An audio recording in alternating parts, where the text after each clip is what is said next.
5400 வாட்டி 5400 டைம்ஸ் இந்த கேக்ல வந்து நம்ம புள்ளி புள்ளியா வச்சு வந்து டெக்கரேட் பண்ணணும். கஸ்டமர் வந்து இன்னைக்கு ஆர்டர் அப்படின்னு சொன்னா முன்னத்த நாள் தான் வந்து நமக்கு ஆர்டரே கன்ஃபார்ம் பண்றாங்க. இந்த ஆர்டர் வந்து 450 எக்லெஸ் கப் கேக் வந்து ஆர்டர் வந்தது. ஒரு பேட்ச் பேக் பண்றதுக்கே ரொம்ப நேரம் எடுத்த மாதிரி இருந்தது. நான் ஃபர்ஸ்ட் கப்ல தான் ஊத்திட்டு இருந்தேன். அதுக்கப்புறம் ஒரு சின்ன ஒரு கப்புக்கு மாறினேன். அப்புறம் ஒரு டீஸ்பூன்ல மாறினேன். பட் இது ஒர்க் அவுட் ஆகாது அப்படின்னு சொல்லி ஒரு கிளாத் பைப்பிங் பேக் எடுத்துட்டு அதுல வந்து நம்ம பேட்டர் ஆட் பண்ணி நான் ஒரு பக்கம் பிடிச்சிக்கிட்டேன். கையில இன்னொரு சைடு வந்து பேலட் நைஃப் வச்சு செக்யூர் பண்ணிட்டேன். இந்த கேர்ள் பாருங்களேன், குழாயில தண்ணி பிடிக்கிற மாதிரி வெயிங் ஸ்கேல் மேல லைனர் வச்சு வச்சு வச்சு வச்சு அவங்க ஒரு பக்கம் பிடிச்சிட்டு இருந்தாங்க. சரி நீங்க என்னவோ பண்ணுங்க, நமக்கு வந்து ட்ரே ஃபில் பண்ணி பேக் ஆனா சரின்னு சொல்லி நான் ஒரு பக்கம் வந்து பேட்டர் ரெடி பண்ணிட்டு இருந்தேன். இன்னொரு சைடு அதை அட்ஜஸ்ட் பண்ணி பேக்கிங்க்கு வந்து ஒரு டீம் பண்ணிட்டு இருந்தாங்க. இப்படியே மாறி மாறி மாறி பண்ணிட்டோம். இதுல வெண்ணிலா எக்லெஸ் கேக்கும் இருந்தது, சாக்லேட் எக்லெஸ் கேக்கும் இருந்தது. ரெண்டுமே வந்து கப் கேக்கா தான் பண்ணணும். இதெல்லாம் ஃபினிஷ் பண்றதுக்கே மணி ஒரு 10:30 மணி ஆயிருச்சு. கஸ்டமர் பிக் பண்ணது வந்து pure butter cream, original butter வச்சு பண்ணணும். இது வந்து கொஞ்சம் ஸ்டேபிளா பட்டர் கிரீம் ரெடி பண்றதுக்காக முன்னத்த நாளே சில ப்ரிப்பரேஷன்லாம் வந்து நான் பண்ணி வச்சுட்டு போயிட்டேன். காலைல வந்து உடனேவே பேட்ச்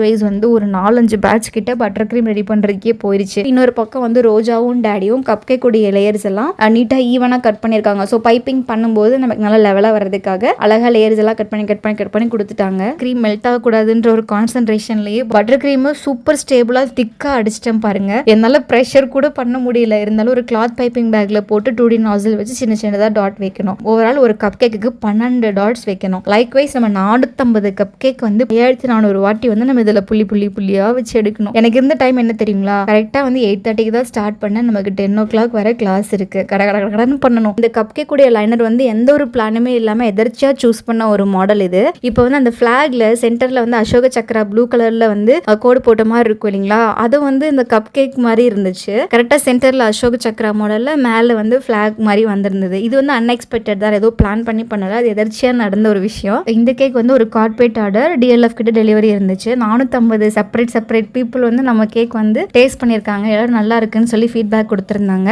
இப்படி நம்ம பண்ண இந்த கேக்லுக்கு வந்து உங்களுக்கு ரொம்ப பிடிச்சிருக்கு அப்படின்னு சொன்னா இந்தியன் ஃபிளாக் போட்டு கீழே கமெண்ட் செக்ஷன்ல ஷேர் பண்ணிருங்க. நம்ம நெக்ஸ்ட் வீடியோ மீட் பண்ணலாம். டேக் கேர், பாய்.